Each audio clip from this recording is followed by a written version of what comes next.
Brooklyn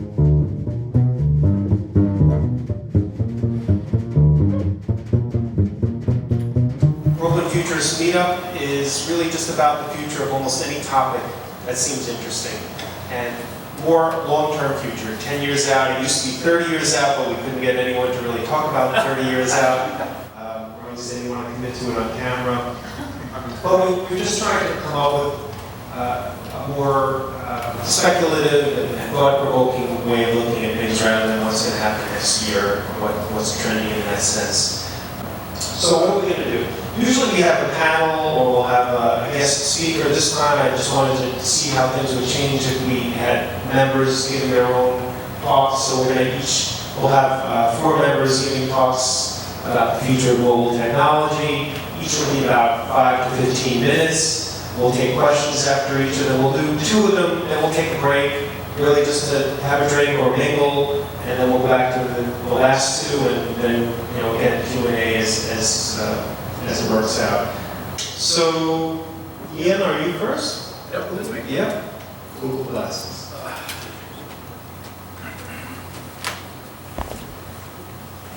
Okay, so I'm Ian Montgomery. I'm a software guy. A year or so ago, I did a bunch of analysis for smart glasses for a former employer. This was before Google Glass came out and made everything into a giant light machine. So this is kind of a 2-part presentation. First, I'm going to go over what Google Glass actually does, why it's actually not as cool as some people have been saying, and the second thing is I'm going to describe what smart glasses subsequent to this one can actually do, because that's what I look at in sort of a professional context. So this one up here is wearing a Google Glass, which, put simply, it's basically a cell phone strapped to the side of the face, with a camera on front of it to record what you're seeing, and a piece of glass, which is the glass in Google Glass, and it has a display. If you look at it from the side, you can see it's actually fairly large. The front part has all the innards of a standard cell phone. The back part is the battery. And this here is what you can see through the display. The piece of glass kind of distorts the image a bit, but it's mostly transparent. On it, you can see right now it's displaying a photograph that the person has just taken of the same scene. It's a relatively low resolution, but a full color display. It's pretty small, and it's important to note that it's translucent. That is, this display technology fundamentally paints a picture on top of glass, and so you can also see through the image. This is another example of what people can do with it. This guy's walking around, and for some reason he really cares about the New York Times, and he wants to know that the New York Times has just released 3 new updates. So he's getting a feed of interesting things happening on the internet that can cause him to perhaps pull out a real phone to look at the New York Times, because glass doesn't show you a big enough image to really read the paper. This diagram, which you can't really see very well, shows how it works. Basically, it's just a tiny little projector, just like that big one that is projecting this image, and the glass piece reflects the image from the projector back into your eye. Google isn't the only one with technology that does this sort of thing, but they're all based on having a piece of glass reflect right into your eye. And that's a fundamental limitation of technology, and that the image is always see-through. So it's difficult to read or see small details, because when you try to focus on them, you're also seeing some of the background behind it. So it's not really a replacement for the full quality of a computer display. Controlling it is also another issue, because you don't have a regular touchscreen. So Google relies heavily on voice commands. And this is a menu that pops up when you start getting the voice commands. So if you want to take a picture, for example, you can say, "Okay, glass, take a picture." And it works decently for hands-free. You can do positive reports about it, but it is a little bit dorky talking to glasses. So people have been looking at other technologies. Google has a patent to allow glasses to shine basically a virtual keyboard or virtual touchpad on your hand or another object, and you can take your finger and press the buttons. The way that works is the glasses can actually see your finger, at least in the future version. They can track gestures you make with your hands. So basically, the virtual keypad tells you where to move your fingers so that it thinks that you're pressing buttons. However, for me, if I'm holding out my hand and typing stuff into it, I might as well be holding the smartphone. This is kind of one of the limitations of it. It doesn't really replace what a smartphone can do, it just adds to it. The smartphone has a touchscreen, which is basically one of the best user interfaces anyone has ever made. You know, it's very easy to use, it's popular, people love it. They buy bigger phones and iPads just so they can carry around even bigger touchpads with them. So I don't think that's going away just because people need glasses. Another advantage of a phone is that it's heavy. This sounds weird, but you don't want this big thing carried around all the time in your face like Google Glass has. People pay lots of money for contacts, LASIK, and things like that, just so they can avoid having to wear normal glasses. So I don't think they really literally want a cell phone strapped to the side of their face. However, what you can do is put the smartphone in your pocket, have a little white cord connected to glasses. And we've done some, my previous employer did some analyses of what would have to go in the glasses themselves, and it can be fairly light. And basically, you have the glass display itself, you have a very, very small camera, tiny little speaker and microphone, and not much else. So this is something you can mount in a variety of the more fashionable kind of less-worn glasses. What that means is the glasses themselves become a cell phone accessory, kind of like a Bluetooth headset. Now, the problem here is Bluetooth headsets aren't used by many people, because most people don't want to wear something on their face. They'd rather just pull out their phone when they need it. I think the same is true for the current version of Google Glass. It's probably the Bluetooth headset of computer vision, which some people really love, and a lot of people won't wear. What we need are some kind of killer app, some kind of new application that will cause people to actually want to have the internet in front of their face at all times. And people propose a lot of gimmicky things for this, benefits for being able to look on the internet while you do something else. But I think the real killer apps have to be more specific. One of them is probably already here. Big problem with cell phones is the internet may constantly be throwing a lot of information at you. Tweets, texts, emails, Facebook notifications, a continuous stream of traffic. The more people you know, the more friends you have, the more crap you get thrown at you.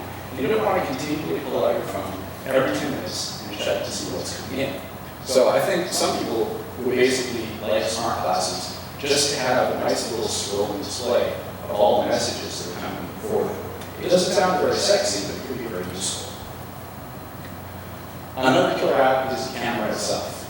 Google Glass can just take snapshots, but it won't be too long before you can have video recording. In fact, even continuous high-resolution video recording that you can just constantly upload to the internet.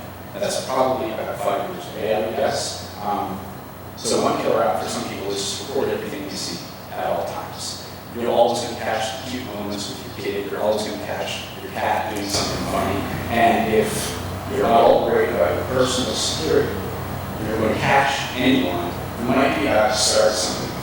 And it's sort of like an implied defense to anything from lovers to the jerks of the world. But whatever you're about to do is going to be caught in video and uploaded. So that's potentially a killer app. But what else do you have about everything that you recorded you can share? I think YouTube has proven that the most inane, ridiculous stuff will be uploaded, shared, viewed, and people will love. So I think there's a major application for sharing video of yourself, doing whatever. And one interesting thing you can do is you can share it live. So you let somebody else essentially view what your classes are recording and be able to see what they do kind of in real time. This is not terribly difficult. There's technology you can do this now, but it's not strategy things. However, to get done for the really big killer apps, I think you have to go beyond what Google Glass does and use a certain amount of computer vision to recognize what's in the environment. One thing we have is face recognition, which at this point is also good enough that you can do cat faces, which is why I have this cute little picture. Computers gain the ability to know who's around you. Basically, only too long before a camera could just identify every person in this room with multiple means, even if I had met you before. That leads to what next generation glasses might be showing you, which is you look out and you have a screen covering your whole vision, which shows you, who's here, what this restaurant is. They know that you're at a bus stop, so in the upper left, they tell you there's a bus service arriving. And those complete strangers, way in the background, have little icons to let you check them out and interact with them. Right now it's showing their Facebook status, but hopefully in the future we'll have something more interesting than Facebook status to know about perfect strangers. But this is more like what it might look like. And if you want to really kind of get beyond that, there's what's called gaze tracking. Basically, you have a small camera pointing inward to look at your eyeballs. And you can calculate where a person's eyeballs are looking and see who they're looking at or what they're looking at any given point in time. Now, gaze tracking is something which exists mostly in very expensive or researchy forums right now. But if you have glasses able to track people's gazes, you can basically imagine each person has like an imaginary mouse pointer out there, which can kind of like knows what they're looking at. You can select things, which person they're paying attention to. This could be a big user interface innovation, and not just for looking at people, but also for standard computer screens. Because whenever you're using a standard computer, the gaze tracking can tell what you're looking at. It could be used to control it. It could also be used by advertisers, because they would really, really like you to install gaze tracking so they know what you're looking at, when you're looking at it, for how long. This would be really valuable data for them. And you can also think of other interesting applications. Like, for example, if I'm riding the subway and I spend a little bit too long looking at some attractive woman somewhere, a dating service might attach itself to that and have a pop-up that says, hey, that woman's a 90% match for you. And by the way, her boyfriend broke up with her last week, so she's single now. And hey, let me just print out a list of her interests. Maybe you can pick one and go start a conversation. So I think that would probably be a killer app for some people. Another possibility is to enhance your social network. Despite all the advanced things you have in networks like Google+, they're basically for tracking what people say on the internet, not in real life. But if I have a convenient interface that can look through other people's glasses, what I could do is I could quickly check out what my friends are doing, assuming they will share their vision with me, basically. So I should be able to check out what people I know are doing, whether they're having an interesting conversation. In fact, the glasses might actually detect when people are facing each other and having a conversation, they might alert me.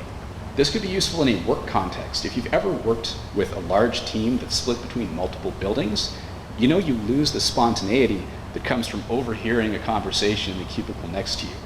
So one thing you could do is pipe the audio from your various team members into your ears to see if you overhear them having an interesting conversation, you could kind of switch over, peek through their eyes, maybe join on it remotely.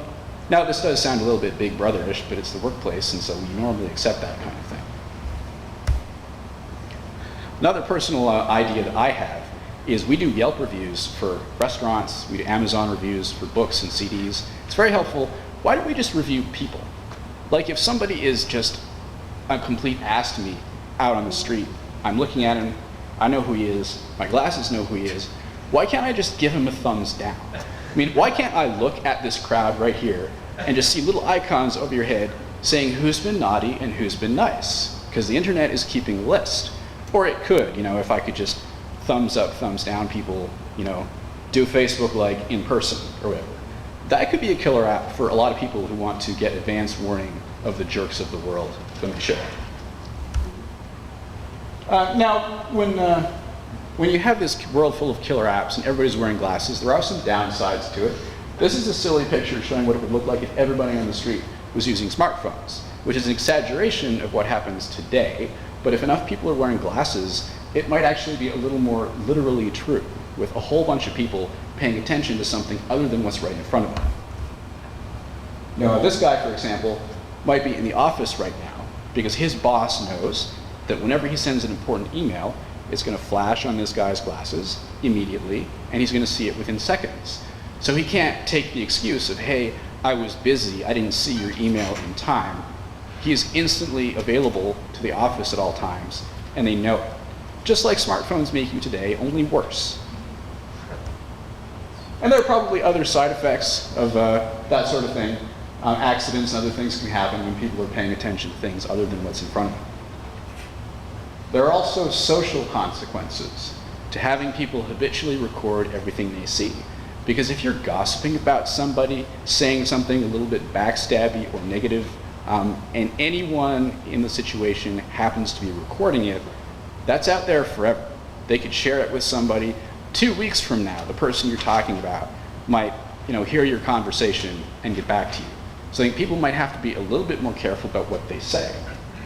But no matter what you do, there's always going to be somebody out there just waiting to catch any kind of embarrassing slip up and share it on the internet.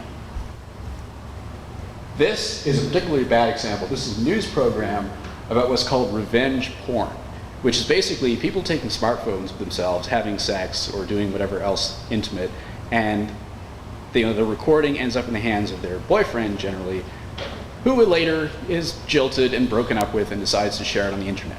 And there are websites specializing in revenge porn. They actually advertise, I think there's a legal case, this one guy advertises for it and puts it on his website, and then he blackmails people to try and get them to take it down. And this is going to be an order of magnitude worse in the future when people are recording more things in more situations.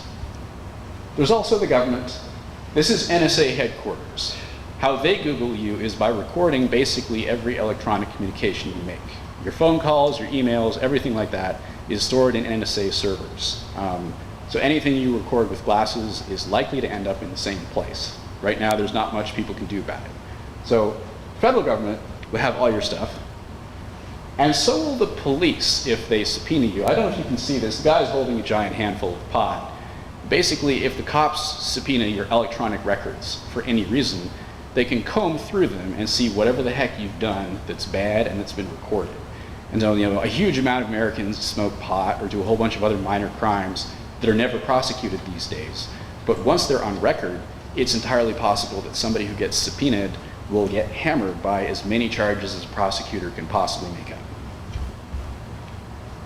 You also have to worry that even if you're the only one in the room, your glasses are recording what you're doing. You might want to turn them off when you're using an ATM or anything else where you have to enter a password. Or when you're looking at a computer, because a good enough glasses camera will record everything on the computer screen. Employers are probably going to be particularly concerned about this because this could be confidential information. You could be a soon-to-be disgruntled employee who's recording everything. So that might be a problem, and employers might not want you to be wearing glasses in the workplace. So those are a lot of the possible negative effects. For the last bit of the presentation, I'm going to go over 2 potential future technologies that are a lot more theoretical, but this is a futurist meetup, so hey. One of them is subtitling. Computers already have the ability, the half-decent ability, to take everything you say and translate it to text. And if you're wearing glasses with a microphone on it, they could essentially do that constantly and create a text record of everything you say. And this would allow you to read everybody's conversations, presuming they've shared them with you. And there could be some interesting applications of that. Like, let's say I want to keep track of 10 conversations at once. Basically impossible with listening to the audio. But if you translate them all to text, I can just skim through a whole bunch of words in short order and only focus on what's interesting to me. I could also walk into a conversation that's halfway over, people have been talking for 5 minutes. I can just go flip back through the record and see what they've been saying before I came in. Probably a lot of applications of that. The last thing, even sort of more speculative, is nonverbal communication. A lot of communication is nonverbal. Right now, computers are completely clueless about it. They don't understand your expression, your body language, your tone of voice, or anything like that. They don't know how you feel or what your mood is. If they did, that would probably be pretty useful, maybe for you, definitely for advertisers. I mean, I don't know all the potential uses for this, but it can range from the trivial, like deciding that you're depressed and maybe it should show you some cat pictures to cheer you up, or detecting that you're really anxious about something and decide to show you advertisements that prey on your anxiety and make you spend money on things to try and kind of allay your fears. So, I don't know where that goes, although I think that probably machine understanding of emotions is one of the big frontiers of computer science. But I think overall, my conclusion for smart glasses is that although Google Glass is pretty dorky, the stuff I've described in this presentation is probably only about 10 years out, sometimes maybe 5 years out. The continuous recording of video, for example, depends mainly on the cost of transmitting cell phone data, because if you have a 4G connection, you could do that right now. It would be possible, it would just be incredibly expensive. So 4G level data rates just need to become probably about 10 times cheaper in order for you to be continuously recording HD video and continuously uploading it to the internet. The hardware is pretty much there today. So a lot of this stuff is very possible. I think not everybody will ever actually wear these, especially older people, because we know how to socialize and live our lives without recording everything, without doing all these crazy things. But I think kids are going to adapt to some of these technologies very quickly. Because 10-year-olds don't particularly care if they look dorky wearing something, as long as all the other 10-year-olds are wearing it as well. And they already send huge numbers of text messages, people sending 100 plus texts a day, not for business, but just to talk to their friends. I really think kids will take to this pretty quickly when it shows up, and there will be a kind of generational change, and no matter how dorky these things look, people might actually be wearing them around quite a lot. Anyway, that's my presentation, so if we have any questions, I'm open to those.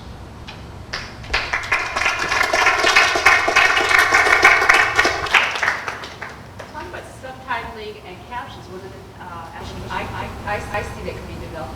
It's dealing with foreign language translation. You're in a situation overseas, whatever, or here, talking to somebody, no common language, but that could do, there's like an audio capability and streaming a translation. You could feed it into something like Google Translate. If it worked better than it does now, it's not so great right now, but yeah. Okay, you're talking about expressions. Yes. But even human could misinterpret your Yeah. expression. It's computer.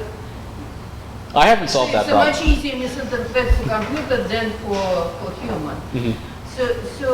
But something underlie these expressions. For example, we have brain waves, and right now we have experiments with brain waves. Maybe it's easier for computer to feel something like this than to look at our expression and. Well, that's possible. I'm mainly just talking about what you can do with a camera. And we know that with a camera, you can look at people's face, you can recognize their face. That's possible right now. And you can get a rough idea of what their expression is. So I assume that technology will be improved to some extent. But yes, I'm sure that if you really wanted to lie to the camera and give it a false expression, you could do so. It does seem to be this sort of, as it becomes more ubiquitous, you just sort of end up, everyone becoming paralyzed. and just not, emoting in any way. Maybe some combination of being paralyzed and just being very tolerant. That's one of the things that I expect will be a generational divide. People, a lot of kids these days are considerably more tolerant of just about anything than people 20 or 30 years older, because they can get on the internet and see whatever they want. So that's another reason. Like I think, the 40-plus-year-olds in the room might always be paranoid about what people will see about them on the internet, but a lot of kids don't seem to worry quite so much. Well, it's a two-part question. A, Google Glass is currently $1,500. They claim.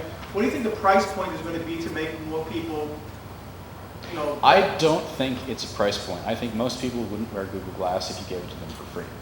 Would not? No, I wouldn't. Right. But you would say people would wear some sort of glass, whether you think that's...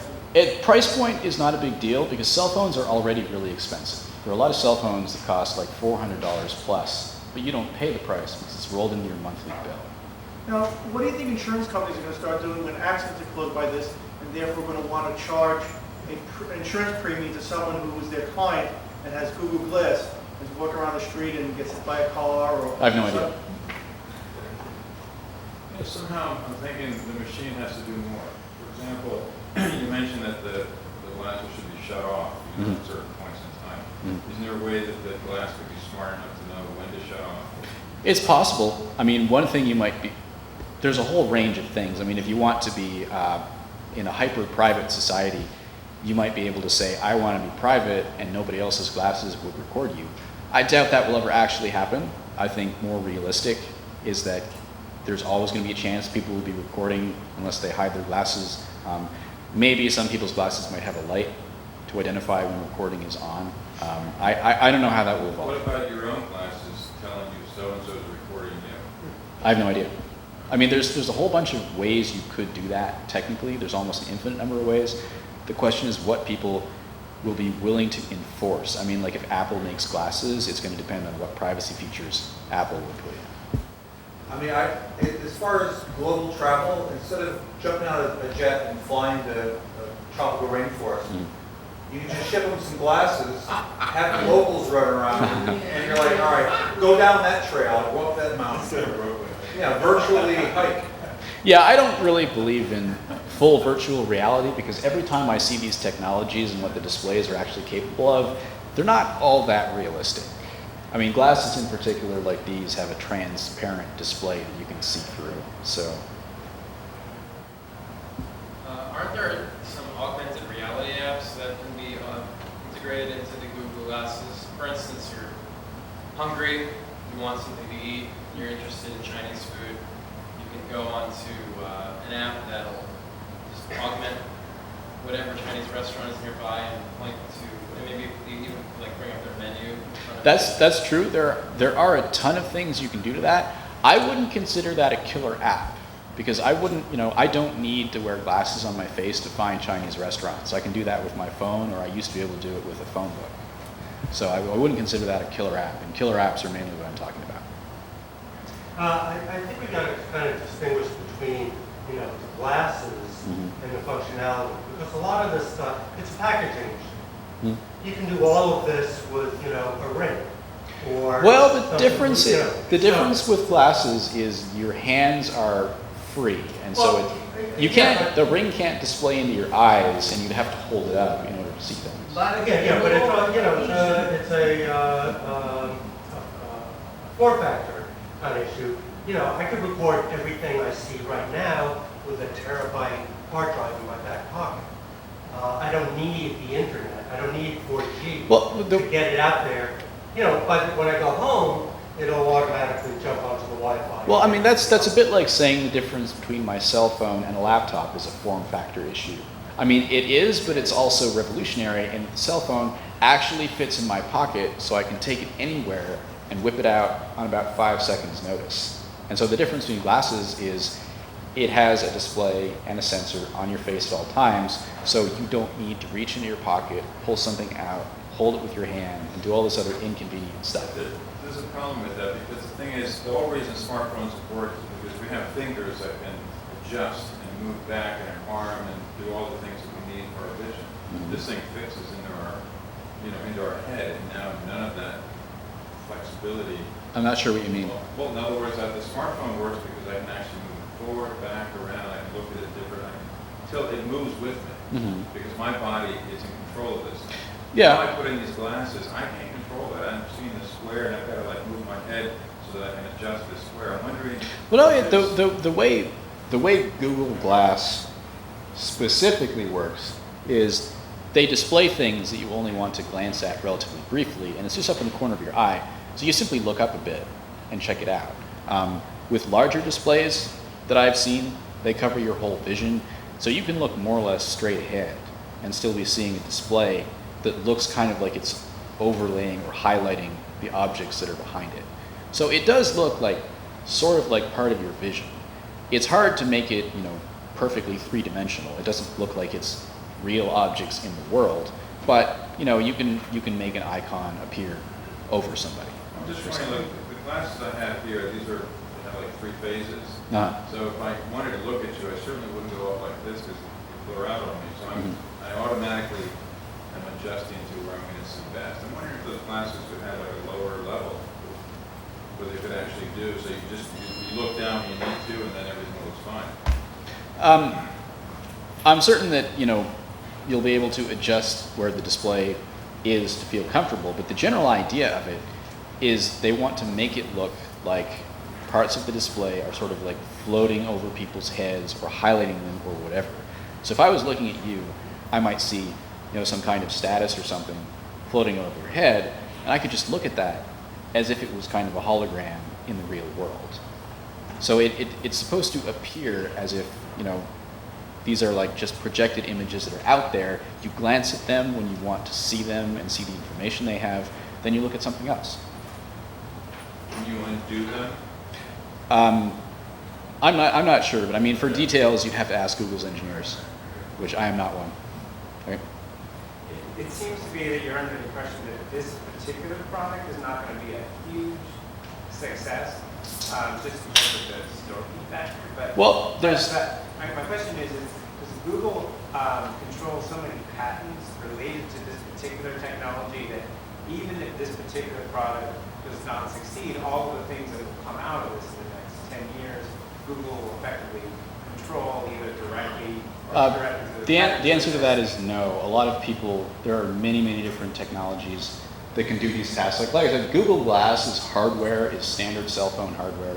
Any cell phone company can make it. The viewer itself, the glass viewer, I don't know what patents they have, but there are other companies which have competing products that do relatively similar things. This isn't going to be Google's specific playground. I'm quite sure that Apple is some version under development. So Google just happens to be the one who's come out first because they're Yes. in the mobile market with Android? It's Google's strategy that they don't like to be a consumer electronics company that just develops things themselves and releases them. They like to develop technology and have other people turn it into products. So Google Glass is them developing technology and doing prototyping. And the idea is that once people play around with it and find out how to do it, then companies like Samsung will use Android, will use this technology to make things with it. Of course, I'm sure Apple is also. So where does Google, where's the benefit for Google trying to spend all this money to be in front of this? It's the same strategy as with Android. I mean, Google gives Android away for free. The return they get is Android phones use all the Google services that actually make them money. So the idea with something like this as well would be they're opening it up to the public, telling people, please develop things that will make this product popular, and then they will attach Google services to it, which you will use. And But They doesn't that come to probably- price point again? I mean, $1,500 is you might have think it's expensive, but it's a very expensive item. And even when you go for an $800 smartphone or a $700 smartphone, now the companies, you're going to pay over 24 months, you're going to do this. Nook is down to $200. Price point is very important for the average consumer to get in the mass market. like I Otherwise, said, the people in Manhattan are going to walk around with it. That can, on Upper East Side or Upper West Side, they can spend $1,500. Like the It's iPhone. not going to get first more iPhone. expensive, it's only going to get cheaper. Right. The So fact- what do you think is an ideal price point? I mean, that's The price Consumer point- electronics, less than $199. Well, how much is the cost to make the thing? What's the The you say it's BOM as bad as a cost- cell phone? What do you think the parts the of? BOM cost of typical cell phones depends on how high end they are. It ranges between like $100 and $400 these days. This does not have much in it that a cell phone doesn't have. The only thing that's special is the viewer. I have no idea how much that costs, but if you're going to sell 100 million of these, you can manufacture them very cheaply. Price point is not a big deal with consumer electronics because if you wait a couple years, it'll be cheaper. But now that it's connected to your face and it goes by your ear, then if you just had the ear microphone here, it's a phone. Yeah. No, this has the ability to make calls. Right. So Yeah. that would be the big benefit. That's the glass is extra, but you get the phone call, so you can see your friend phone. You can do this. It's a Yeah, phone. like I said, the cheapest way to make glasses is actually to make them a phone accessory, where you have the phone and you have glasses which just plug into the phone, so they don't need a battery, they don't need internal circuitry, they're just very simple. I don't think price is any issue here in the long term. I think the main issue is, are people willing to wear technology on their face? Well, if you just took the camera component and even the microphone component, and that was it, and didn't have this glass issue. Well, you just have a camera. Right. I'm You'd just have a wondering Bluetooth headset with a if camera. Google thought about an implementation process where you just kind of get a lot of people wearing these, they think it's cool, and then you have that evolution. Well, the thing that people seem to think is most cool about glass is the fact that it has a display that you can look at stuff The on. younger generation does. Yeah. Well, I mean, I think that's where the interest of it is. Right, but You if had a you wear question? glasses like you and I do, You have a question? this is no good for you. Somebody over there? I was just going to say, maybe Just one more question? yeah, Yeah. just to let the next person go on, then we're going to take a little break, and then we could, Yeah, let me take his question first because he's been having his hand up for quite a while. Yeah. You mentioned Samsung and Apple. Yeah. They were sort of rumored to be in this race as well. It's not like they would tell me. With Apple, you can pretty much guarantee it, but their strategy is always they develop a complete product which is production ready, and only then do you see. Yeah. So you won't know with Apple until they decide to bring it out. Are there other manufacturers outside of those two who are sort of rumored? Companies like Samsung tend to depend on somebody else making the basic technology, so they would wait for Google to develop an Android version that would work with glasses and things like that. Sorry, second one. Is it kind of argument that the military would have been years out in front of Google on something like this? I mean, military applications that see many in terms of just layering metadata or This is a little bit speculative. I mean, the military has advanced heads-up display technology for fighters, like for the F-35 fighter. 30 years. What? Like 30 years. Yeah. Yeah, I mean, and the F-35 has a more advanced specific version of it, which they always have much higher goals in mind than something like smart glasses. You know, much higher tech, more data display. So I can't really talk about the military. Anyway, thank you everyone for questions.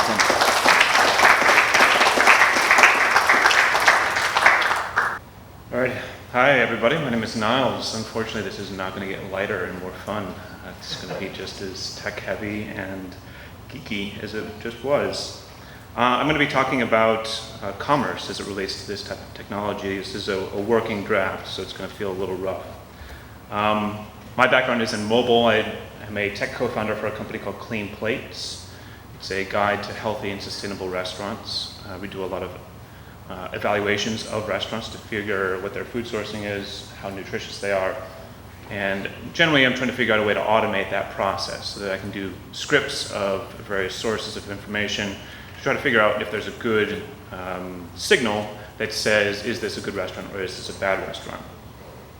One of the ideas that came up in the last talk was a little indicator that was above some people's heads, and something you could kind of click on and see what was the last thing that person said. So 2 weeks ago, I actually did a hack at TechCrunch called Dossio. And the idea was to create a dossier of individual people. So you would go to LinkedIn. This works today. If you go to Dossio, you can download a plugin for Chrome, look at somebody's LinkedIn profile, and it pulls in from AngelList, from Crunchbase, and from GitHub the links that are relevant to that person. This is for TechCrunch, so it's within the context of them being an entrepreneur or a geek. And what I was able to do is basically score that person using a real crude algorithm and say, okay, this guy's about a 7. This person in the picture happens to be the guy that made Reportive, which is a little sidebar plugin for Gmail. So the idea is to kind of kick Reportive up a notch and eventually make it a Google Glass app so that when you're walking around a conference and you see somebody's name tag, you can do an instantaneous lookup on that person and say like, okay, how relevant are you to my goals and objectives? I want to find a job, how do you score? I want to find a cohort for my programmer, how do you score? I want to get something done, how relevant are you to me? So I see this as a foundational technology in order to enable new forms of commerce to happen. If I can have an instant rapport, an instant trust with you, I can know how valuable you are to my goals, and I can know how much I should trust you. I feel like that is going to be a key component from a product archetype that's going to really enable some new fun things. So that's what the rest of this talk is about. It's that you're going to spend in really interesting ways that you're not thinking about right now. You're going to actually earn for the same reason, because if you can make a case for yourself in an instant that you are valuable, you're going to be able to actually get paid with a blink, with a nod, with a handshake. So kids are going to be the ones who are going to really absorb this. So what I'm going to do initially is just run through some kind of economy theory. If you want to make money, you do work, so you spend your time. And the reason that you make money is money buys happiness. That's kind of the way the reality works, right? Yes? Yes. For some people. Within the games that people play today, that's not really the way it works. So if you spend time and you do work, you don't actually get real money. That's not the way kids have been brought up. So if you spend time, you just get to keep playing the game. If you want the good stuff, if you want the happiness, if you want what's special in the game, you actually have to put in real money. So you have to both put in your time and you have to put in your real money.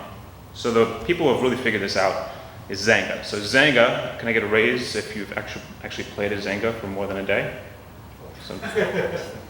Okay, that's interesting. So Zynga has different forms of currency that you're probably not familiar with. You can actually pay with a friend, and you can pay with what I'll call overtime. So in this model here, it said, okay, it's Mother's Day is almost here. I can buy something from ProFlowers, and it's going to give me in-game currency. It's going to give me what's called City Cash for Cityville. And the only way I can get this special stuff within Cityville is if I actually complete this offer. So that's what I mean by overtime. I have to play the game, and then I have to spend more time outside of the game in order to do work that that game wants me to do in order to earn in-game currency. So I have this concept that there are these multiple bank accounts, if you will, that I'm managing. And this is what kids are brought up on, is the idea that you're managing your time, you're managing your actual money that you put into it, and you're also managing this kind of intrinsic side pot of money. So basically what that means is I can change how I spend that special element. I could spend it with doing work for people. I can also bring in friends, and this is kind of the distribution model of most games, is I can pay with growing that user base within the game. And you can think about it as A plus B equals C. It doesn't really matter how you get to the ultimate special concept. So again, thinking about this in terms of buckets, what I anticipate is there's going to be different marketplaces and different currency exchanges where you'll be able to say, okay, I want to go from a Bitcoin equivalent or a Bitcoin style currency into a US dollar, and PayPal hopefully is going to be some sort of a translation there. I anticipate there to be similar arrows between things like Bitcoins with your minutes and with things like intangibles, i.e. karma that might come from your online profile. So the way millennials are thinking right now is, if I'm really big on one of these websites, I'm actually a very valuable person. How many Tumblr followers you have, how many Facebook friends you have, how many points you get within a system is almost as good as earning money. And again, if you think about it in terms of this model, it really actually kind of is in most of the other applications of their life. So in order to build new commerce applications, you're going to need this trust system. You're going to need some sort of an exchange to kind of move between these different types of trust, and you're going to need these new markets. So the rest of the talk is going to be basically about that corner, even though in 10 years, I think most people will just assume that there's trust built in and there's exchange built in. You can kind of get things in and out. So here's an example. So you're going to, what I envision is you're going to spend time, you're going to spend money in order to watch TV in the future. If you want to watch a show, you're no longer going to have a subscription to cable, you're basically going to pay per minute you want to watch that show. That's what I anticipate. People have almost unilaterally rejected the idea that they're going to pay for cable anymore. It's going to go away. Since we're talking about mobile, it's the same thing on mobile. You're going to watch on mobile. I don't anticipate there'll be mini phones in the future. I think it's going to be more glass. I think the glass is going to be stuff that's more akin to like a transitions lens. I don't know if anybody who has glasses, and you can kind of like imagine it'll kind of go black, and then you'll just be watching TV, and when you're done, it'll go clear, and you'll be walking around. But you're also going to be earning. So you have the option, if you want to watch the commercial, and it will know that you're watching a commercial. So as I'm watching a game or a TV show, it knows that I'm watching the TV show. It's deducting from the TV show account that I have. And then if I watch the commercial, it's adding to that TV show. And all the while, it's always going to keep that just out of range, just like a video game, where it gives me enough points to feel like I'm winning. And then it says, if you want to keep playing the game, you can put in a quarter, or you can do some work. So in this case, doing the work would mean actually physically going to the store. The store is now going to have an actual tracker. It's going to have a camera either on the store right near the Visa sign, or your eyeglass that you're wearing around is going to be the tracker. And this is kind of the holy grail right now for advertisers, is they want to be able to know that the money that they're spending in digital ads is actually resulting in a real sale. And you'll see a huge flood of new money coming online in terms of what advertisers are willing to spend as soon as they know that their money is actually resulting in some tangible, real action that person's taking. So effectively, if you watch a commercial and then you go do the thing that commercial wants you to do, you're just an affiliate. You're no different than any affiliate marketing that happens today on the internet. You're just continuing that process in the physical real world. And you effectively balance out this equation by doing your overtime work in addition to your commercial watching time responsibility. Or you can be the person who doesn't want to do anything and you can just spend your real money. And both options will be available. So because this technology is going to be basically watching everything, I think you're going to see a huge big brother type of idea. I think it's going to be more akin to this, where there's some guy in a room and he actually kind of knows what everything is happening. I was going to put the picture here that's from Minority Report, where it kind of tailors the ad. I don't know if that's 10 years out. I think the big thing is to have all this information centralized so that it's effectively plugged into a Google Analytics equivalent. You'll note that up to this point, I haven't really talked about apps yet. I don't think that apps are going to be big. I think that this trend of people unilaterally rejecting having to install apps over and over and over again is going to continue for sure. I feel like the tablet is going to be dead entirely, and it's too heavy, it's too bulky. If they can get it to the point where it rolls up or it folds up, then I can see it continuing, but as a platform, it's just not going to be able to compete with the idea of just putting the glasses on or having some sort of a projected display that comes off a watch or something similar. So I think that the apps are going to be much, much, much simpler, and they're going to get to this basic economy of what are you doing for me, and what am I going to get out of this? What real problem does this solve? So I can imagine the point where one of the first adopters of this might be like a street performer. So a street performer is a perfect sales guy. I think a lot of the people in Union Square, for example, they're constantly hawking their YouTube channels and Twitter and trying to get you to download an MP3. And with some sort of an augmented reality, you could be able to look at that guy and say, hey, he's actually pretty good, you know? I was just walking by, but he's the one that I should stop. He's a really well-known, interesting street performer. He's got a bunch of followers. My friends agree. And he takes accounts that aren't necessarily money. So maybe I can pay him with my Airbnb account, for example, if that were to become more like an account, more like a point system. I could pay him with the Hulu account if I wanted him to watch some TV. There's this idea that there will be more exchanges of value beyond just US dollars. I think that a Bitcoin is going to be one of the foundations for that. But the idea is that if I am looking at something, I should be able to make an instantaneous judgment as to whether or not I want to buy it, whether or not I agree with it, whether or not I want a thumbs up, thumbs down. I think that was a good idea there. So you'll also be able to watch, as was said in the last talk, people do really interesting activities. I think that a lot of people will spend to watch their favorite DJ or their favorite performer up on stage, you know, watch him while he live DJs.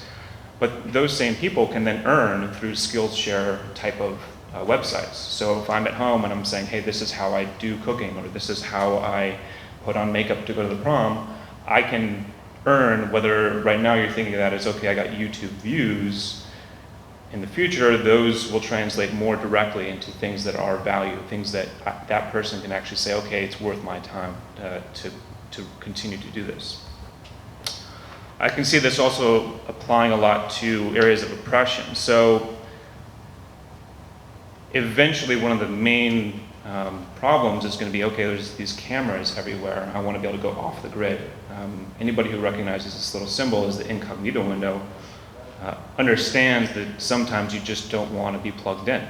So whatever the device is that's attached to you or on your face will be tracking, will have different modes. So I can see that one of the modes to be switching over to some sort of an ad hoc peer-to-peer style network, where if I'm in an oppressed region of the world, I'll be able to earn for being one of these nodes. I'll be able to, okay, I'm a connector. I'm going to be one of these alpha nodes, and I'm going to disseminate the information so the revolution can happen.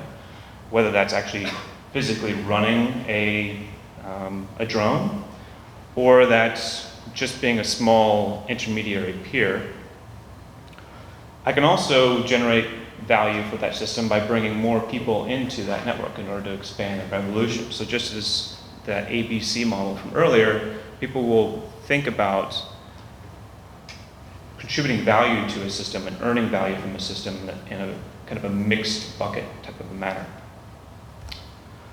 Same thing with within a networking context. So the idea for Dosia was really within a conference setting where I could look at somebody's name tag and know whether or not they might be of interest to me. But I can also imagine immediate network traversal. So I could look at your name tag and know whether or not you're connected to somebody who's of interest to me. And I could say like, okay, you might just be an employee, but you have a good rapport with your boss, and I really need to get a hold of your boss, as an example. So I might make that introduction and ensure that I can kind of get your information because of that second degree reference comes up instantaneously. Within the context of a food cart, you'll be able to walk up to a food cart and say, okay, it's $10 for this item, or it's $1 the next time you come if you bring 5 friends. So I can imagine there being that same omnipresent eye tracking the effectiveness of that offer that basically would send you a notification that says, okay, you got 5 friends to come to the food cart, come by that food cart, and you'll have a taco waiting for you for $1. You've met your quota. So you're effectively paying with a friend. You're thinking about these buckets of value as things that you have to decide when to allocate and when to spend. Sometimes it's going to feel like work. Sometimes it's going to feel just like a little plug or a referral. Sometimes you're actually going to have to spend cash. And the last section is that of favors. So I put the little red paperclip here. Who knows the story to the little red paperclip? One, okay, yeah.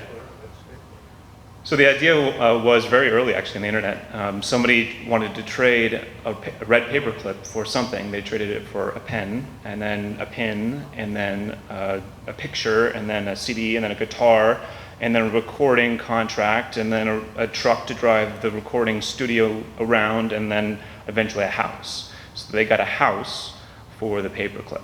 And the point of the story is there's this little intrinsic value that the internet kind of creates out of nowhere. It's almost like a favor. It's this intangible. So what I anticipate is that people will start to have these fits of emotion where they really get passionate that I would really like to have a tip for my fund. In this particular case, I think you get a lot of tips. What people will be able to champion these causes and almost act like a hitchhiker for other people's causes, where they kind of look the other way. In some situations, they might expect money for that. I think that the new apps will allow for people to kind of hopscotch along the way, to whether it's achieve their goals or help somebody else achieve their goals. As an example, on the spend side, I might say, hey, could you go to work for me, or could you go to the lecture for me? But I think most of the apps are going to be 1 degree separation, where I just want it to be basically easy, like the easy button. I want you to go do a run for me. There's apps right now. A great one is a 1-1, that you just say what it is you want and it gets done. So I think the concept of having to have a user interface for whatever your phone is probably not going to be that big of an issue, because a lot of what you want to get done is going to be as simple as an easy button, whether that's some sort of a very rudimentary mind control, if the glasses are actually touching your temple and you can just say, this is what I want, or it's just a simple kind of yes, no as things swipe by the display.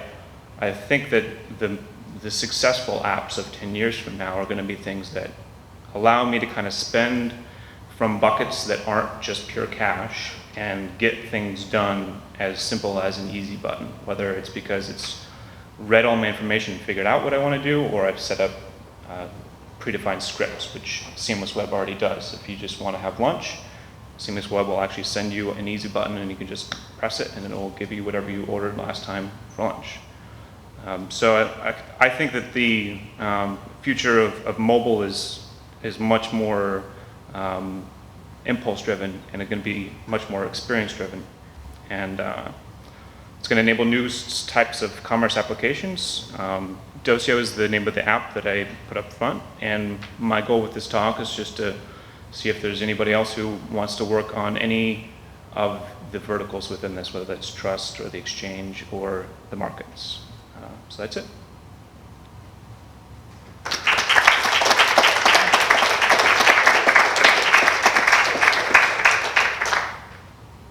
Any questions? This is a clarification, so I'm trying to understand the basic idea here is you allow people to make small amounts of money or save small amounts of money by doing things they would normally do voluntarily. For example, take their friends out to a place. Well, I don't know, just take their friends out to the place to eat. So in the food example, it was the food truck needs a distribution model. They need a way to get more people to come to the food truck. So they could spend on advertising, and maybe that would work. Essentially, the benefit for you as the person going to the food truck is we'll give you $9 off if you specifically bring your friends back here. So essentially, you're being paid to bring your friends to a specific restaurant. Essentially. And what I imagine is that it's not going to be linear, direct, essential. The difference between the game world and the world that you're talking about is that it's just very matter of fact in the world that you're talking about. And in the game world, there are these intrinsic favors, if you'll humor me with that vocabulary. There's something special that comes out of the digital world. There's something special that comes out of the kind of the emotional aspect. Well, essentially, there's a product or service with some value. You're giving people something that they value. The thing that I wanted to make a comment about is, do you anticipate that a lot of people might find this rather icky? Like, for example, I wouldn't want any of my friends to be making money from places they take me that would cause me not to trust them. Essentially, you want to productize a whole bunch of interactions that are normally based on trust, and basically give people money to skew their social decisions. Yeah, so I mean that's why the first pillar is the trust. So you would have pass-through of that trust. Your trust would be something that you would highly value, and if you carry that score with you wherever you go, you won't want to diminish that trust.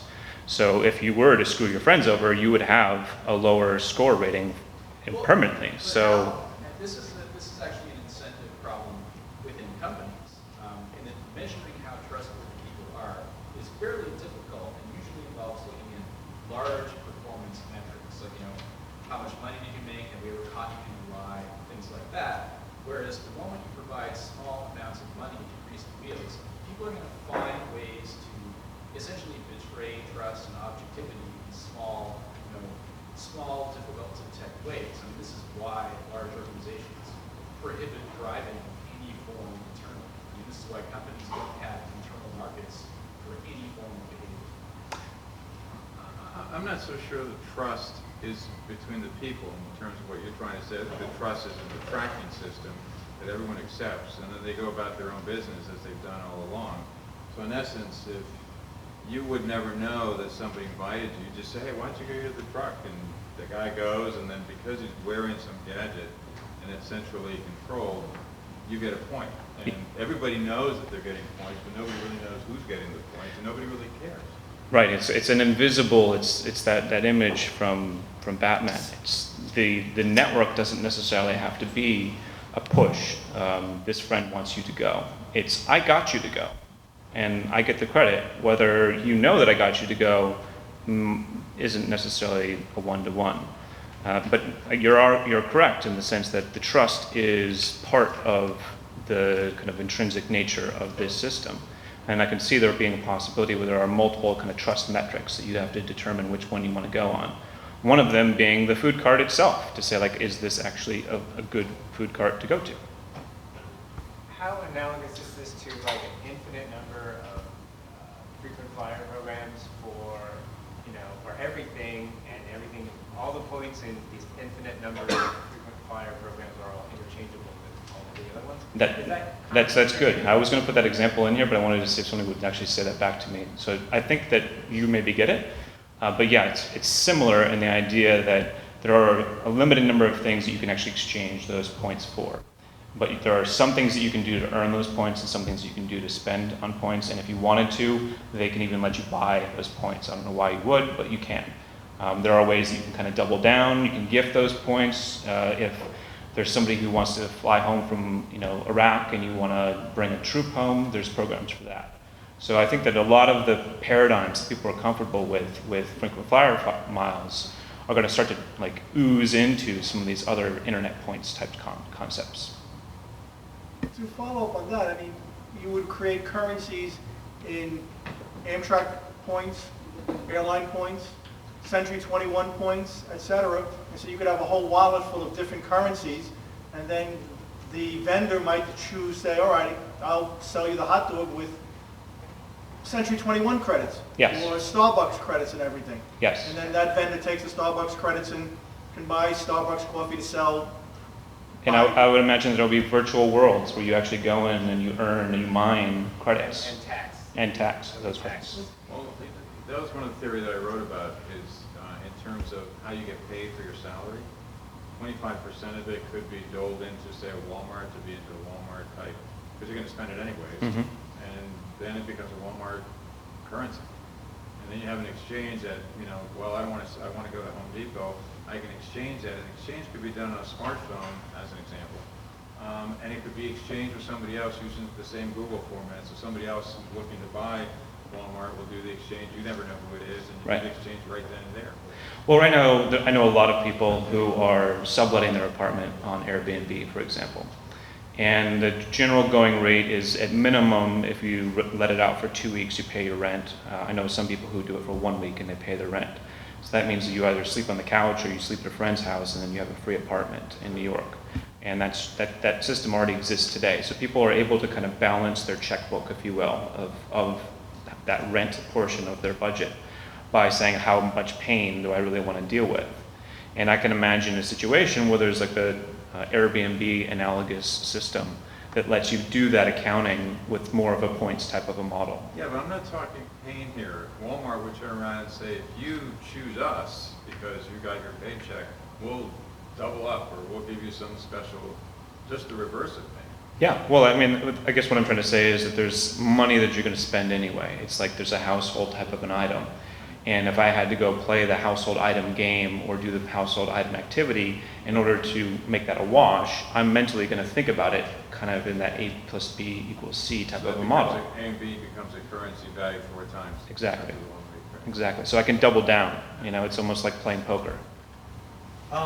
Something related to your 3 pillars, your market, exchange, and trust, is the notion of coming up with a series of cool ideas, but not being able to share it with people because you don't necessarily trust them. If you could somehow have an exchange where you come up with the idea, you want to contribute it to something that's going to benefit yourself, but you want to network with others, create markets. Have you looked at your 3 pillars in the space of helping coordinate benefit of people that come up with good ideas? I think that Reddit does this very, very well. And Reddit also solves this issue of auditing people to see whether or not they are trustworthy. They'll actually kind of go in and make sure that you are somebody in need. They do it poorly sometimes too, but in general, across the board, they seem to get the cream to the top. So I think something akin to a Reddit or even an evolution of Reddit where your kind of karma points enable you to be a voice of a community or a voice of a small kind of home business. You could then translate some of that cred, if you will, into community value overall, and then start to kind of blend the buckets, if you will, where you can maybe get some people to work for you for free, to do little favors, to contribute to some sort of greater good, and I think it's going to be more akin to that type of a model because of the general. I've always wanted this to happen. It's almost like you're inside my head. Thank you for being here. Not just here's my money, but here's this sign of tremendous thanks. And I think that thanks is going to be the thing that starts to accrue some sort of a value. And I'm not going to go so far as to say it's US dollars. And I think that's maybe the intrinsic observation here. Right now, agencies are doing that, they have what they call influencers for their social media, and I asked them, how much do you pay these influencers who really bring a bulk of their business? They said, we just send them t-shirts, or we give them product. We don't pay them any cash. Yeah, a lot of that is the all-seeing eye problem, that they're not really able to attribute the value proposition of an influencer with some sort of an action. So I think once you see these, whether it's device tracking or eye tracking, or face tracking, or what have you, As an equalizer. it's going to change everything. When you can definitively say that the money that I spend is attributed to that, and all of a sudden the influencer's value goes through the roof tremendously. Companies are used to getting personal information for free now. Companies like Facebook, there's the famous speech by Evan Montgomery in which he said that the price of Facebook is a privacy invasion. Do you see any pushback from consumers who might start to say that their personal information has a value and that people should be compensated for it? Well, I think that in the case of the revolutionaries, I can almost see a dual boot type of a phone where you would boot to the cell network in one mode and then you'd boot to the ad hoc network in another mode. And that might be just an exaggeration of security or a simplification of the technology, just going to make it the switch easy. But I can see even kids in America having kind of a similar type of a concept where they'd have like a dual boot mode, and you'd have different accounts that you log into, one when you want to kind of be this person, this personality, and a different when you want to be that personality. And you might be really big in your alter ego, but not very big in the other one, and it's kind of up to you if you ever want to link the two and divert the cred into your real life. So I think there's going to be a lot of interesting lines, blending, and that's why I gave that example of the street performer. He probably doesn't want to be found, but you can still find him digitally if he advertises that, hey, I'm this guy, I take this anonymous currency, you can follow me on this anonymous system. It's going to work really, really well for people who want to be off the grid, which is a really curious concept. Have you ever heard of the concept of intrinsic motivation? Yep. So it sounds to me like you're offering to pay people for activities that they're currently doing for free. And there's an awful lot of economics research saying that paying people small amounts of money for things they would ordinarily do for free tends to cause them to pay less, kind of as a general rule. So, I mean, how much money do you think would actually be involved in these everyday transactions? Well, it's micro, so I would assume it to be very, negligible. And I don't know that it's money. And I think that maybe is the magic of this system. And going back to the video game analogy, there's going to be certain types of points that are thought about different than real US dollars that you earn from your job. Again, going back to the idea that the way you spend your time within the virtual world is different than the way you spend, or is valued different than the way you spend your time at your job. So I think that by attributing success through leaderboard style markers is a much different thing than paying somebody to their private bank account. So maybe that's the key that unlocks that door. If I move you up the notch on the most altruistic individual in your circle of friends, I'm not really paying you. I'm moving you up a notch, even though technically I'm paying you. Make sense? No? Well, the problem I have is that basically anything that's going to be of major value to a person can either be bought for money or an equivalent can be bought for money. Like if you're giving them points to spend in some game, and this has entertainment value, and they should be able to put a value on their entertainment because with money they can buy various forms of entertainment. I mean, if you have to run a farm bill and you want to get the farm bill points to spend as a bit of currency, and the problem you're going to find is that time and effort spent in the farm bill can also be time and effort put into real money, and some people are going to be offered money for it. You're an old guy. I don't know what to tell you. What matters to you does not matter. No, to what young people want. That's not what that young people don't want money. They want the points. They want the credit. Are you saying that, well, you essentially have to be saying that they want to play Farmville so much that they'll work to get Farmville currency, but they won't do similar things to get actual money paid. Correct. If Farmville is the hottest thing at the moment right now, which it certainly is no longer, but if it were, then yes. But couldn't you also assume that if they had cash to spend, that they would spend the cash to get whatever it is they're trying to buy in Farmville? I mean, it's just it's a liquidity problem if you're earning capital in 12 different types of currencies, 15 different types of currencies. Why wouldn't you just want to earn cash? I mean, that's sort of the point of money, is that I don't have to trade cows for milk. Because there's an interesting thing within all of these virtual worlds that you can't just buy your way in. Like there's a certain type of seniority and there's a certain type of non-linear exchange that happens that you can't just be the old guy in a suit and just put down your credit card and win. You can't do it. So the idea of these being markets or silos or apps that are self-contained does two things. Not only does it allow one to just fall off, whether because it's no longer cool or because it's broken, which just happened with Diablo 2 the other day. So from a risk assessment standpoint, I can put a bunch of time in, but I know it's not going to be my entire bank account that kind of falls if that happens.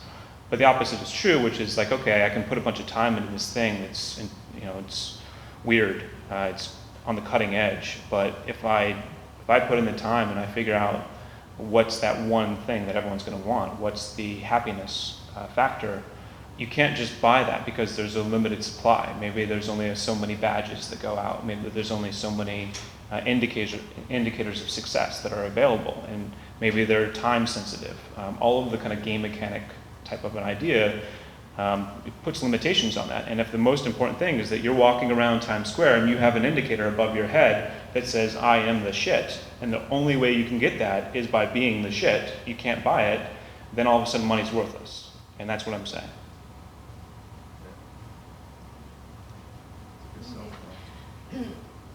I would like to say something about psychological factor. And if we try to create a metaphor of what you're saying, it's like, it will be like civilization of calculators on permanent business meeting. Everybody will be assigned value, you can hack to this value, strip with this value, you could do whatever you want. Even you could put value on a smile. For example, if you smile near this business, it's more value. If you smile near this business, it's less value. So even on emotions, even on your thoughts, we could, on anything, to put some kind of abstract value. So it's really became like permanent calculators on permanent business meeting that we cannot escape.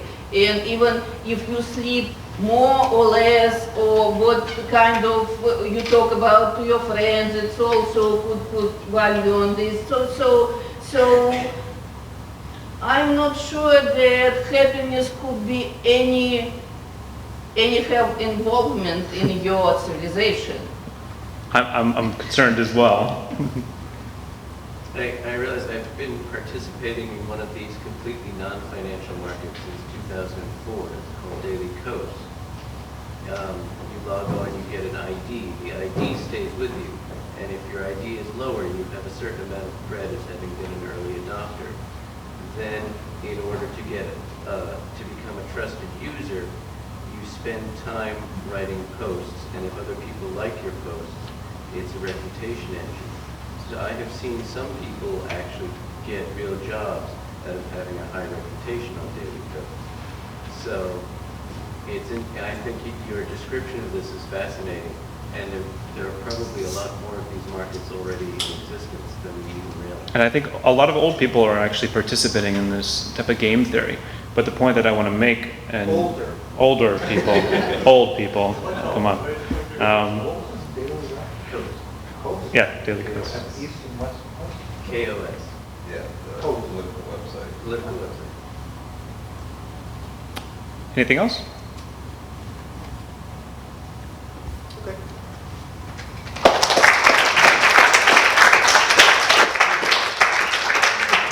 So I think we're going to go right into Martin's presentation, if you're ready, Martin, because we're...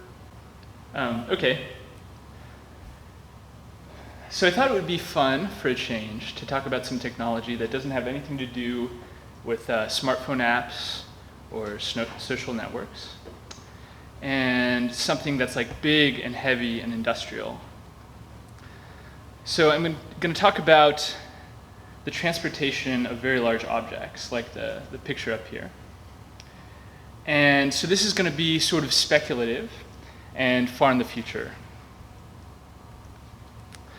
So first, a word about the current transportation system. So the way we move goods now, the cheapest way to do it is with big bulk freighters, like these container ships up here. And then once you get to the port, you need to transport it over land. And you switch it on to either a railroad or a pipeline, if it's like something like oil. And so those things are the cheapest way to move things over land. But then to get to your final destination, a lot of the time, the railroad won't go there, it won't go to the Walmart. So really the backbone of the transportation system is trucks, because roads go just about everywhere. I got this off this cool website. This is a map of the roads in the US and nothing else. So the only lines on there are the roads. And you can see that it pretty much maps out everything. So there's a really good road infrastructure in this country. I mean, I've driven across this country from here to California a couple times. It's pretty easy. You can get stuff delivered on Amazon in a couple of days. But there still are some limitations. And the one I'm interested in is there's a limit on the size of what you can transport by truck. So if you don't want to get a special permit and do special path planning, then the maximum size of the cargo is 14 feet across and 14 to 16 feet high. And so this is sort of a fundamental limit on, if you want to build something in a factory and ship it out to the world, it's got to be smaller than this. So you might be thinking, well, does that matter? Like, my couch is smaller than that, and my refrigerator is smaller than that. But I'm going to show you some pictures to convince you that sometimes it's useful to transport such large things. For example, your house is larger than that. And you may be under the impression that you can't just lift the house up, put it on a truck, and move it. But you're wrong about that. And according to this company called Thrasher House Moving, anything can be moved. It's only a matter of price. This thing is a really big tank that's going to be used at a chemical factory. And it's been being moved on these special trucks because it's very heavy. They have a lot of tires to spread out the weight so it doesn't damage the road. And you need to make something like this in a factory because it's up to high specifications because it needs to withstand pressure and heat. And they do all these quality control tests like X-ray tests and ultrasound tests. So it's not like something that's difficult to just put up on site. So they make it at a factory and they go to great expense to transport it with these specialty vehicles. This is a blade for a windmill. I've seen that. I'm coming down the road. Oh, really? Around here? Cool. If you put it on a boat, you can do really big things. These are cranes for unloading cargo ships. And something like this, you could never move on a road. It's just too big. This is a liquid natural gas plant. So it's another sort of type of chemical factory that's pre-assembled. This monstrosity is for mining coal. It's sort of like a big, it's for digging. I think this is the largest machine. Yeah. Okay, so the idea is, what if you could have something swoop in from the air, pick up a load of cargo, and then just like kind of have it on a, slung underneath it, and then just carry it to its final destination and set it down. then you wouldn't have any limitation on the size. And so the idea would be something like this helicopter. And in fact, helicopters are used for this sometimes, but only in a few niche markets, like placing power lines. And the reason helicopters aren't used more, partially it's because they have a limited range, partially it's because they're kind of expensive, $5,000 an hour roughly. But I think the biggest factor is that their payload is limited. So this is on the last slide, it was the Sikorsky air crank. So that's like the biggest commercially available helicopter. And its payload is 10 tons. But a house weighs like 50 to 150 tons. And heavy machinery like that chemical tank weighs even more. So the idea is to tie a balloon to the top of a helicopter so it can lift a larger payload. And actually, it's funny, I didn't draw this picture. I got this out of this NASA technical report from the 80s.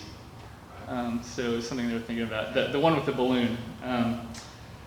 But anyway, so a little more, so the idea is to basically, you take a blimp that gives you buoyant lift, and then you flatten it a little bit and make it shaped more like a wing so you can get dynamic lift as it moves through the air.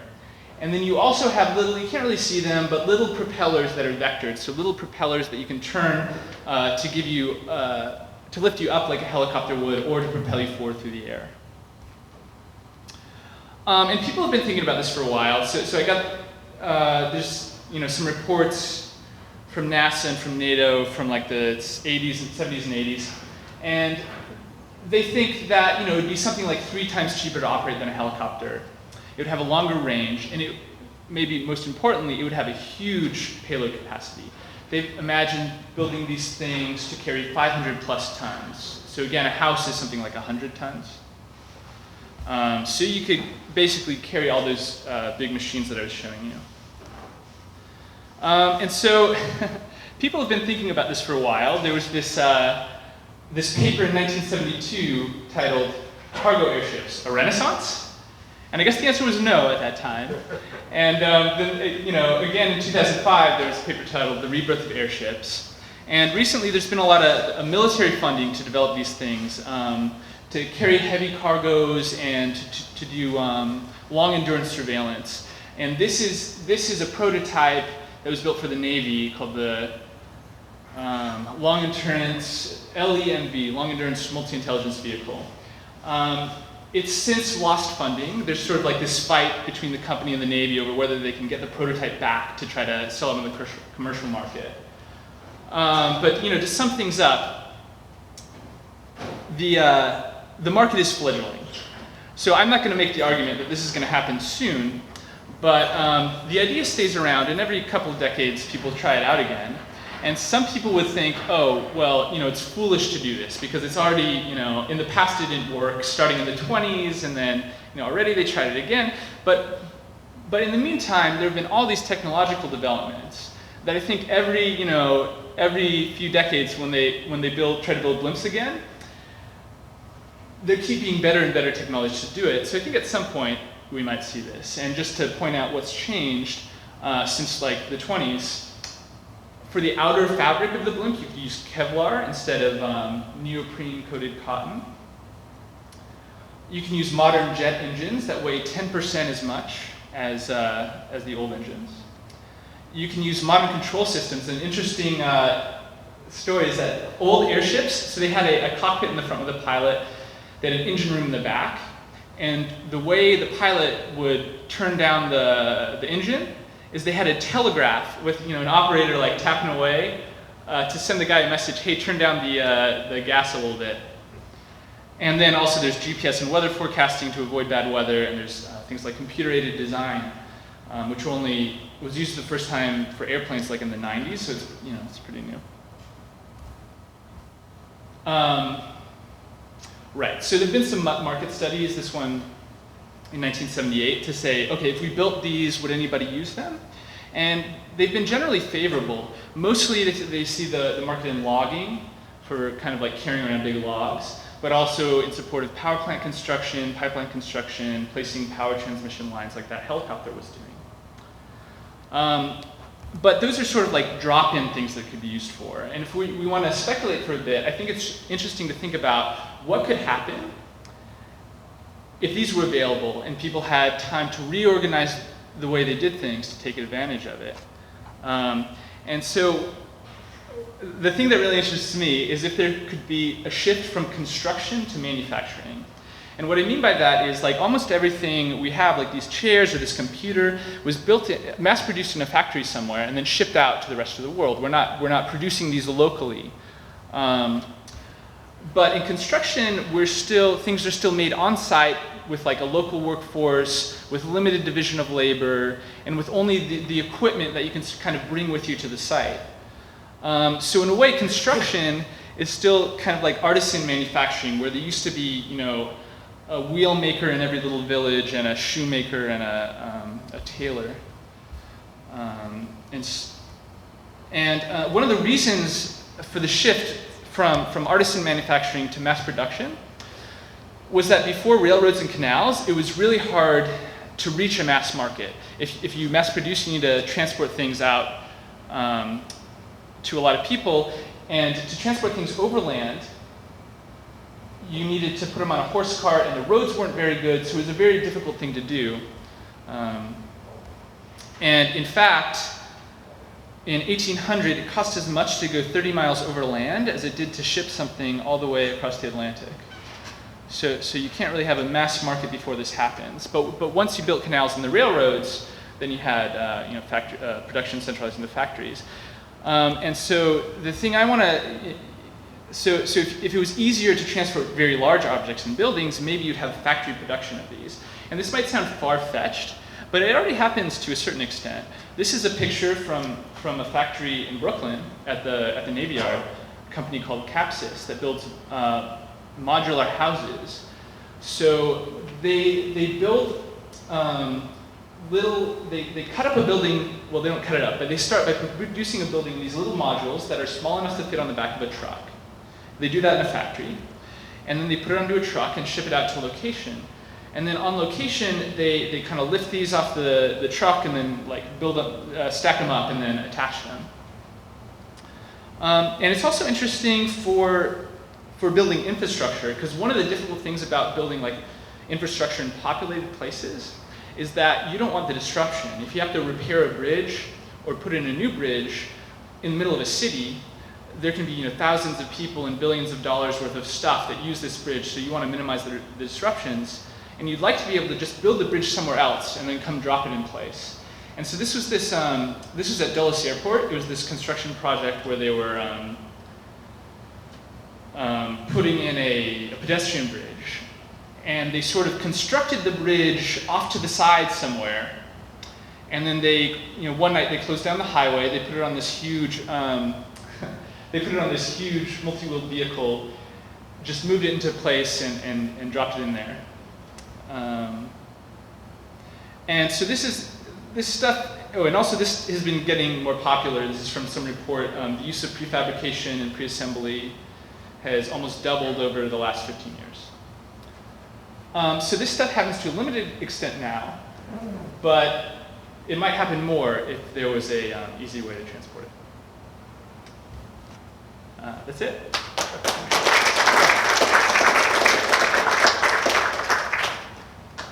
Didn't they do the, I think it was the Willis Avenue Bridge repaired that way? On a barge. On a barge, they built it separately, and yeah. And they brought it up on a barge. Yeah, so stuff that's accessible by water, like barges, there's really no size limit. So they've done some stuff where you can, with special planning, you can do it on the road. If you can access it by the water, then there's not a size limit. One of the tallest building now that's going to be built is China City. It's got China City, which is going to be 200 and whatever stories, and they're going to start construction in June. And they're talking about robots who would take the prefab and lift it up and put it in place, lift it up, and little helicopters that can... Right. Yeah, there's this modular construction company in China called the Broad Group. Right. That can put up high-rises really quickly. Right. I think they're doing that at Oh, Atlantic Yards. Atlantic Yards, but that's going to be the same as similar to a Capstone. I think it actually is Capsys doing it at Atlantic Yards, if I'm not mistaken. It's the same, we go through the streets and everything. But what they're talking about is using robots, or helicopters, that's a robot, and put the unit on the robot, lift it from let's say, Brooklyn Navy Yard, over Brooklyn, bring it to Atlantic Yards, Atlantic Terminal, put it in place, robot goes back, and so there's no street traffic, there's no nothing in the airplane, or if you want to use a blimp. A blimp, you could use a blimp instead of a robot, you know, the concept is there, just a matter of doing it. And I guess you could have a robotic blimp. Why not? Right out with a crane and everything, the blimp comes over, crane comes down, picks up the thing, comes up, moves it, puts it in place, come back, so you can combine robotics and a blimp and keep building to the sky's the limit. Yeah? I mean, today, things are manufactured really with a medieval mindset. It hasn't really changed in 1,000 years. You heat it up, you smush it, you drill it, you bend it. But we've all witnessed, you go to your back porch and you spit out a watermelon seed on the lawn and it just grows. I mean, you were grown. Yeah. At room temperature. So we're not too far away from being able to, evolve the DNA in software so that you've created a simulated world where you put the restrictions and the judgments so that you've mutated and evolved biological DNA purely in software until it grows your target shape. You want a bridge, you want a Well, it's long. like nanotechnology. If you can do the assembler and it all works and everything, then you just program the nanobots to. Right, but Yeah, so if you had a seed that a building would grow out of. Well, just to finish it off, there's machines you can buy today. They're called matter compilers, where you give it a digital file of some DNA sequence, and DNA is the ATCG. So in the back of this physical machine are 4 jugs, these 4 nucleic acids, and so you give it digital DNA, and it gives you real wetware DNA. Then you take a real cell, deplete its normal DNA, pop in this ready manufactured DNA, and the cell doesn't care; it'll just grow it. Yeah. And then you're off. The fashion industry is doing something similar to that, growing clothing through bacteria. So while blimps, aerospace technology takes a while to develop, something like 20 or 30 years, military jets, development projects. So if you're going to build blimps, it would take a while, but probably not as long as it's going to take to develop the biologically compiled stuff. Because that's very interesting, but it's in very early basic science stages. But, so yeah, I agree with that. But, there might be a window for blimps if they can get here soon enough. Before nanotechnology takes over? Maybe. We'll see. Do you think the nanotechnology will take over, eventually be able to build everything through nanotechnology, silicon, crystals, boom, boom, boom? I think that was that's a long way off. Yeah. I can add a comment to that. All of that organic stuff is based on organic chemistry, which, as any chemist can tell you, building structures primarily out of carbon. So they don't have any property that you might want to use for construction. If you want a large object, it has to be out of metal because you want the properties of metal, strength, flexibility, whatever. Then you're not going to build that with DNA. You're going to have to use a different conventional process. I bet it's part of it. Well, nanocarbon tubes, right? Isn't that the building block? Yeah, those aren't built by DNA. Right. Way in the back? I was just wondering, what do you think is, of all the different components of a blimp, what do you think is the component that it'll take, it's hardest to speculate, what improvement is necessary to make blimps viable? Is it the fabric of the outer surface or the steering of it, so it's not subject to weather? Or do you know, in terms of economic feasibility, which thing is, not kind of linear and clear, okay, this is going to progress like this, but it needs to be a huge leap that we don't really understand or something like that? So I don't think there's any huge leap. I mean, they were building prototypes of these things back in the, I mean, there's this one prototype back in the 70s where they just took a bunch of actual helicopters, like 4 helicopters, and they tied them together in this structure, and then they cut the tails off, then attached them together and put a blimp on top of it.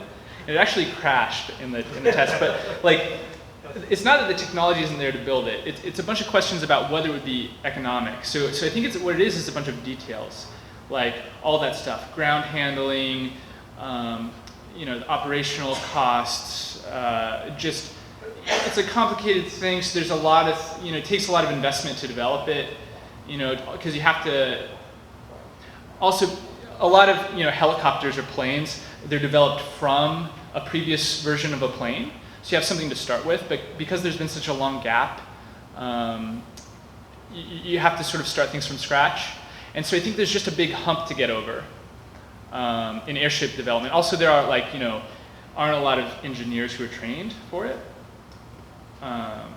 or used to it, So I don't think there's like a gap in the technology, it's just a certain a certain hump to get over, and like if there were market conditions for it and stuff like that. Okay, so in your future, yeah, we will have more and more big industries, big corporations, and less corporations, and less local small businesses. So is it good or bad? Oh, right. So what you're saying is like if instead of having local construction workers, you built your houses in factories and shipped them out, then that would have a lot of changes in economic geography. So for example, I mean, like one of the things is like in almost every little town, you can get a job as a construction worker. But in the future where you're blimping all your houses, then you have to move to the city where the house factory is. And so I think that's a really interesting question. I mean, I don't know if it's good or bad. I mean, one of the things that's sort of been happening with the internet, like, because with e-commerce has the same kind of effect, because if you buy things on the internet instead of at retail stores, you take jobs that are dispersed with the population and ship them to like e-commerce things where the headquarters are in, there's like warehouses, centralized warehouses, and then headquarters in cities. This could be the solution for Detroit. Just take out car, house. Yeah. I think it's a good thing. I think living in cities is better than living in.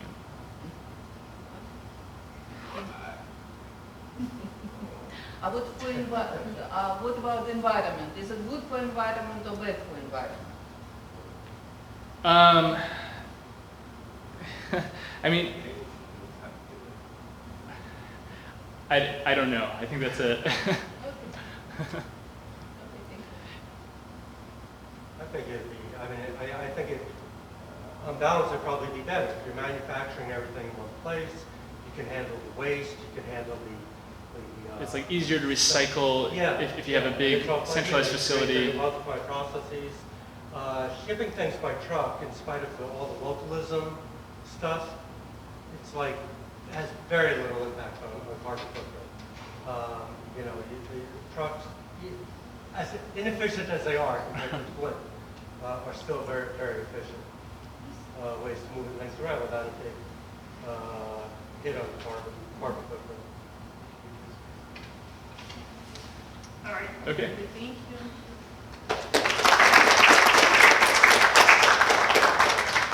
All right, I'm going to go through mine pretty quick. It's a little whimsical.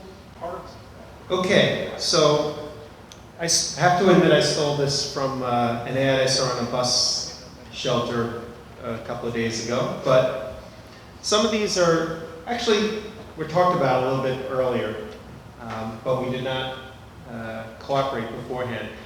I'm just thinking of a couple of things that are really more applications of mobile technology. I haven't worked out the whys and wherefores and how it'll get done and whether it's 5 years or 15 years from now, but they just seem to be things that could solve a need. Factories in motion, we were already talking about transporting large objects, and maybe it'll turn out that either because there's capacity on these giant ships that are going across the ocean and half of the shipping containers are empty now because of the way things are going in the economy, maybe they could use them to actually construct things. So you're saving time, so you don't have to wait for it to be delivered to a warehouse in the United States and then somewhere else, and then to be assembled someplace else, and then finally delivered to a store.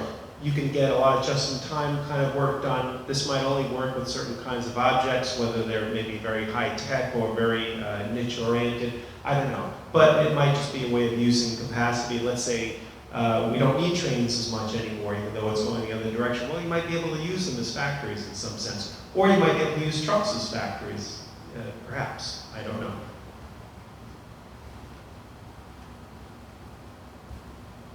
Okay, well, this is something I thought about, I guess, in hotels. They're pretty blank. They're non-personal. Perhaps the higher end ones have some design sense to them, but what if you could take with whatever it is, whether it's a smartphone or some sensor or something you send to the internet, a sense of your home. In other words, instead of that hotel room on the right, you could approximate the visual aesthetic in your hotel room of whatever you wanted to bring with you, whether it was your home or some other place you liked. And it started to look a lot like where you want it to be instead of that hotel room. That's just a thought. So, yeah, it could be hotels, it could be long-term care facilities where, for instance, you want to have someone who's older, perhaps having some cognitive problems, something that reminds them of home instead of this sterile environment might be good for them, emotionally as well as mentally. Certainly disaster relief if people are in these mobile homes that have no personality to them, and they may be there for months. Maybe something that could remind them of where they came from might be positive. New apartments, same thing. Maybe you want your new apartment to look like your old apartment, at least temporarily. Along the same sort of lines, you know, if you're old enough to remember, there were these things called mood rings, pet rocks, the whole thing from the 70s, and apparently would reflect the mood that you were in. And I'm saying, well, what about mood walls? And I think somebody alluded to this before. What if a wall could react to the way you felt, or the way you needed to feel, and put up a visual accordingly? If you needed to be mentally stimulated, maybe you have something on the right. If you had a hard day, maybe the cat picture or whatever else that can be conjured up. If you're in a mellow mood, you have something on the left. It could be something you did to enhance the mood that you have or to change your mood. I was showing visual, but it could be something that moves. It could be a pattern. It could be music. It could be smell. And you know, smell is already used as a sensory aid in retail. And it's really just another step or two to incorporate it into other places where you are choosing or it's sensing what you'd like to have. Wearables. I'm really just talking about clothing that can change in a very significant way depending on the weather. And yes, there are some that they claim they're all weather, but I mean something that could change chemically or structurally depending on how hot, cold, rain, snow, etc.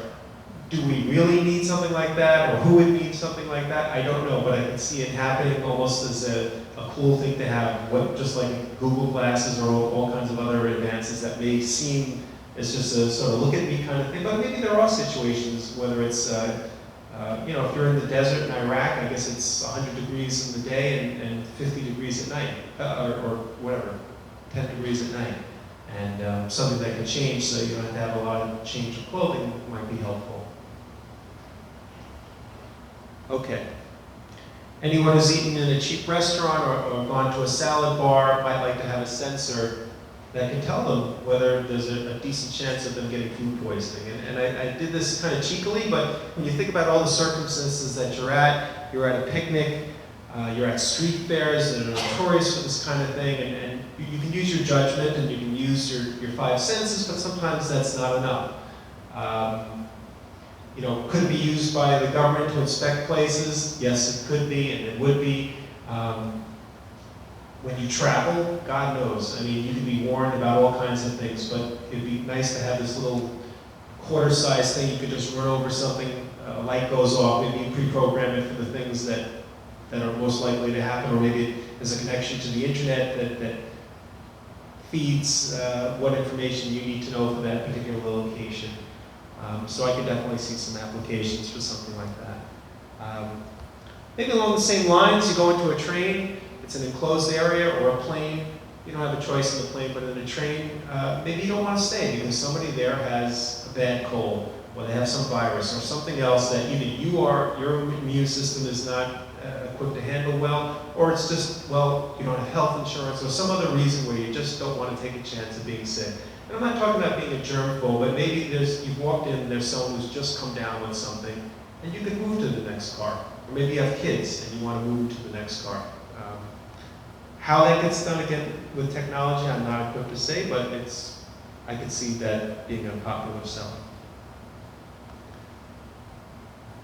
Okay, well, I'm sure that there's all kinds of, we've talked about the nonverbal communication, but what if you're, whether an interview, a date, whatever kind of or business situation where you're trying to read somebody, maybe they're a little inscrutable or a good liar, and you're trying to figure out the content of what they're saying as well as if they're trying to rip you off or if they have good intentions, bad intentions. What if there was a way, maybe through a camera or a sensor, that's reading what they're saying, or just reading facially or some other non-verbal signals, and discreetly giving you either a report later on, or maybe in real time, maybe it's a vibrating thing so that it's not obvious that it's happening. Maybe it's going through, I wouldn't say it's going through your Google Glass. This is the kind of thing that's going to have to be discreet, but I could see it certainly being used in all kinds of applications. How it gets done, there's probably 50 different ways it gets done, but you can bet that there'd be a lot of people would pay for that kind of information, or even just a sense of risk. It's not going to tell you 100% lie, but they could say it's starting to verge into something where maybe you need to pay more attention to what the person's saying at this point, because it's questionable. This one I struggled with because I wasn't sure about the mobile technology aspect of it, but you go to a machine, you can get 5 different kinds of drinks, you can get the Gatorade to fill up, you can get 1 or 2 other kinds of drinks, but they basically do almost the same kind of thing. And what if you could, through either a card or something else, or a finger scan or something else that you interact with this machine, you could get a drink that's really customized for what you need at that point. Maybe it ties into some previous tests that you're carrying with you, or biochemistry, so it's not giving you something that's going to hurt you. But certainly, I think people would pay a lot for that kind of thing, to have that kind of formulation. If you're a vendor of that kind of drink, you're all of a sudden, instead of selling 75-cent cans of Coke, maybe you're selling a $5 or $10. You're already paying $3 for a Red Bull now. What would you pay for something that's going to really give you, but it's still a blunt instrument. I mean, what if you got something that's really going to help you in a much more fine-tuned sense than what you're getting right now? Or they can give you the 3 or 4 things that you need instead of just that one thing that you're looking for. So that's it.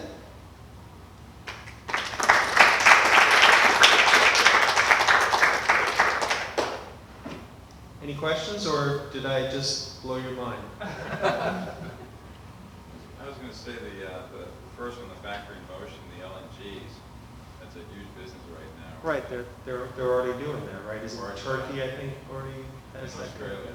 Right. And the thing is, it's outside of the jurisdiction of that country. What are you talking about? LNG extraction. Especially offshore, they have set up these huge. Liquefied natural gas. Yeah. They do it in No, they have the barges and machines, they actually suck it out of the ground and then they'll liquefy it. And the barges come and they'll take it, and it's all offshore, so it doesn't fall into the jurisdiction of any country. Well, it's like an oil platform. Right. There's a Kickstarter program that some chemists have put together where they've come up with a little portable handheld that does a spectrogram where it sends light towards your food or whatever you're putting it at, and then it's sensing the curve of the frequencies coming back, bouncing off the object, and then they're doing a lookup on that curve to determine the makeup of whatever you're pointed at. So So you can sort of get the, I don't know if they can tell whether it's poison or not, but people are using it to, well, the example that they showed was someone bought diapers for one of their kids, and through the, he pointed this at it, and there was like a spike on chlorine that shouldn't have been in it. So we're reaching the point where you're getting the, you get just point and sense what you're seeing. Okay. All right. So for those of you who remain, we have on July 23rd, the author of this book. It's about brain science in the military and what's been done, what might be done these days, and what might be done in the future. It's I've started reading it. Very interesting guy. I think his father was an early experimenter with psychotropic drugs. Officially, I mean, not just hanging out in Woodstock. He was an academic, and it should make for a pretty interesting discussion. For those of you who remain, is anyone interested in 3D printing and a primer on how to do that? Do you want this book? This came from our last. I'm writing an article on that. Okay. Active Networkers. This is a book by somebody I work with about just how to build your network out in a quality way. Just come up and see me. What else? Okay. Everything you want to know about 3D printing. This also came out of our last meetup. Is there anyone else? Okay. All right. So I appreciate it, and we'll see you in a couple of months. Oh, also in September we'll have Future of the Legal Profession. That's going to be put together by John Canassi. Take care.